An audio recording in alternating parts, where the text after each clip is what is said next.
안녕하십니까. 무궁화 꽃은 지지 않았다. 38페이지부터 읽어드리겠습니다. 허경영은 우리 국민의 마지막 희망. 박정희 대통령 청와대 비서관 15년, 새마을 초대 사무총장, 현 민주공화당 고문 장국진. 나는 박정희 대통령을 청와대에서 15년간 모신 비서관으로서 시작하여 민주공화당 고문이 된 사람으로 이 책의 추천사를 준비하면서 왜 이렇게 가슴이 떨리는지 모르겠습니다. 아마 그 이유는 여러분이 이 책을 읽고 나면 그의 강력한 카리스마를 체험하게 될 것입니다.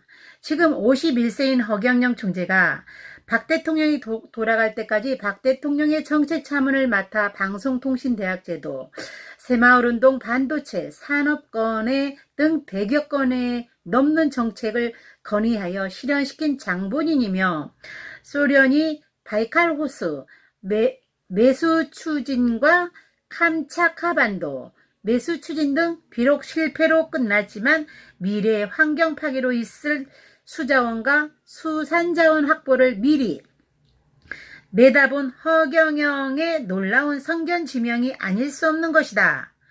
허경영은 1997년 12월 18일 대통령 선거에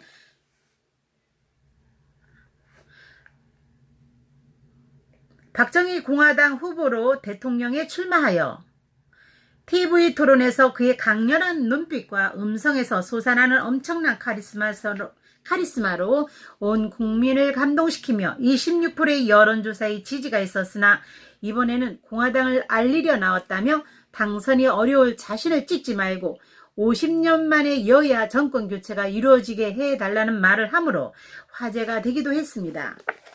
그는 앞으로 때묻은 개성 정치권을 깨끗하게 청소할 새로운 지도자로 자리매김한 것입니다. 허경영은 야간대학 때 우리나라 첫째 재벌의 양아들이 되어 한국 제1의 그룹을 그늘에서 실제 경영으로 움직여 그때 이미 지금까지 노동조합이 생기지 않는 비결을 세웠다고 합니다.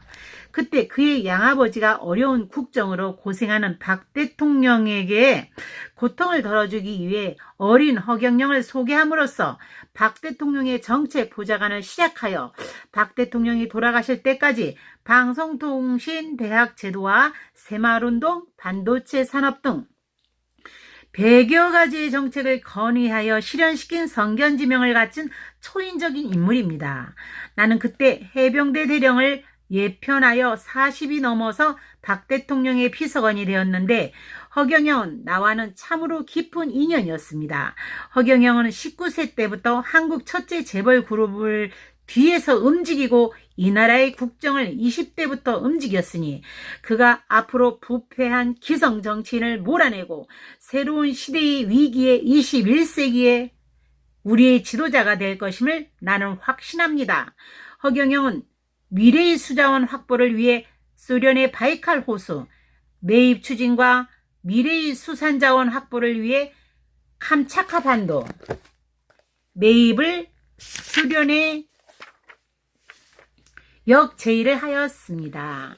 나는 이 책을 읽기 전에는 박 대통령이 미국의 압력의 핵을 포기한 것으로 알고 있었습니다. 또한 김대중 선생을 박 대통령이 납치하고 김형욱을 박 대통령이 죽인 줄로만 알고 있었습니다. 박 대통령의 어떤 측근들도 온 국민들이 지금까지 왜곡된 사실을 믿고 있었습니다. 그런데 박 대통령은 한국에서 핵무기를 포기하는 대가로 미국으로부터 고리 원자력 발전소를 얻어내고 결국은 소련에 한국의 핵 미사일 기지를 인수하려고 시도했다는 데 대해 역시 허경영의 아이디어와 박 대통령의 집념에 놀라움을 금치 못했습니다. 그런 허경영 총재가 이 책에 그의 지난날의 과거 이야기뿐만 아니라 미래에 그가 하고자 하는 정치개혁 이야기를 소상하게 기록했다는 것은 이 책이 우리 국민 모두가 반드시 읽어야 할 필독서로서 온 국민에게 추천하는 바입니다. 추천인 전 박 대통령 비서관 15년 민주공화당 고문 장국진. 다음은 또 추천사, 시간이야말로 진실한 역사의 심판자 41페이지입니다.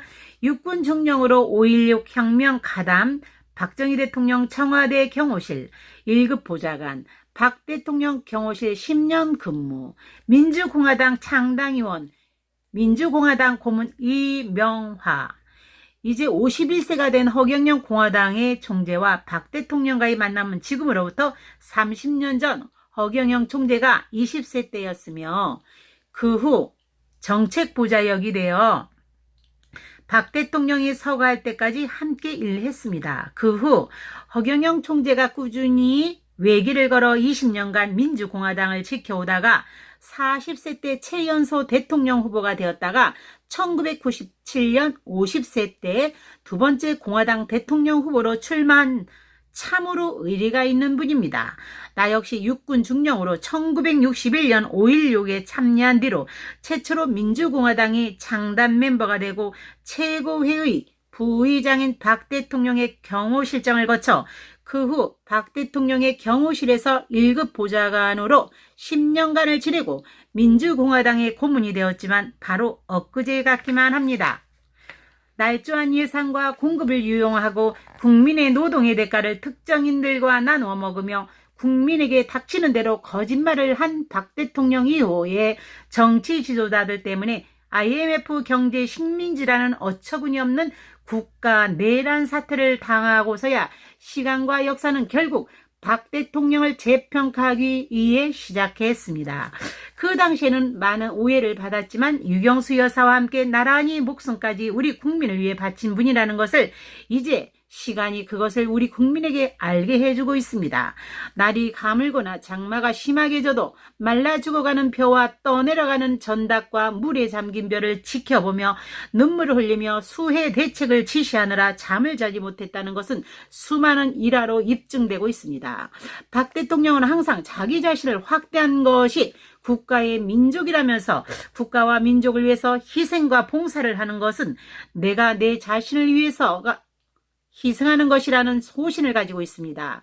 대통령 서거 20주년이 되는 이때에 그분의 대를 잇고 있는 민주공화당 허경영 총재가 대통령에 출마하고 그가 20세 때부터 박 대통령을 만나 박 대통령이 돌아가신 날까지 국가 대사에 중요한 정책잠을 하며 방송통신대학 제도와 새마을운동, 미래의 수산자원 확보를 위해 소련의 캄차카반도 매입 추진, 한라산 백록담 폭포 및 양수발전 개척, 소련의 연해주, 핵미사일, 기지 인수를 추진한 허경영 총재의 지난날의 불가사의한 이야기를 자세히 기록한 책을 내놓게 된 것은 하늘의 뜻으로 봐야 할 것입니다. 허경영 민주공화당의 총재의 성견지명과 겸손과 비범성은 그분이 전쟁 고아로서 한국 첫째 재벌 회장의 양아들이 되어 그 아버지의 소개로 박 대통령을 만나게 되었을 때 박 대통령이 놀랐을 정도였으니 아마 세계 어떤 정치 지도자라도 허경영이 펼치는 미래의 정신사적, 물질사적 위기의 성견지명의 탁월한 전략으로 한민족이 세계 정신문화와 정치문화를 주도하게 되는 것을 막지 못할 것입니다. 박 대통령과 같은 강력한 카리스마와 청렴한 지도자가 요구되는 이 시점에서 허경영 총재의 이 한 권의 책은 한 민족의 인류의 역사를 바꾸게 될 것입니다. 나는 이 소중한 책의 출판을 허경영 총재에게 서둘도록 권고했습니다. 부도덕한 사회 지도층들이 부패로 IMF 경제 식민지를 겪게 된 이 시점이야말로 우리 민족에게 새로운 희망을 줄 박정희 대통령의 화신과 같은 허경영 총재의 카리스마가 잘 나타나 있는 이 역사적인 책이 꼭 필요한 때입니다. 이 소중한 책을 전 국민이 다 읽게 된다면 한반도는 아시아와 나아가 세계를 움직이게 될 것을 나는 확신하며 내 자식, 내 후손을 진정으로 염려한다면 온 국민에게 이 책을 권고해 주시기 바랍니다. 2000년 1월 1일 추천인 전 박 대통령 경호실 1급 보좌관 10년, 민주공화당 고문 임명화. 감사합니다. 다음 페이지는 44페이지. 허경영 총재의 그 강렬한 카리스마의 눈빛과 음성, 블랙홀 같아 한 번 본 사람은 잊지 못해. 다음 시간에 읽어드리겠습니다. 감사합니다.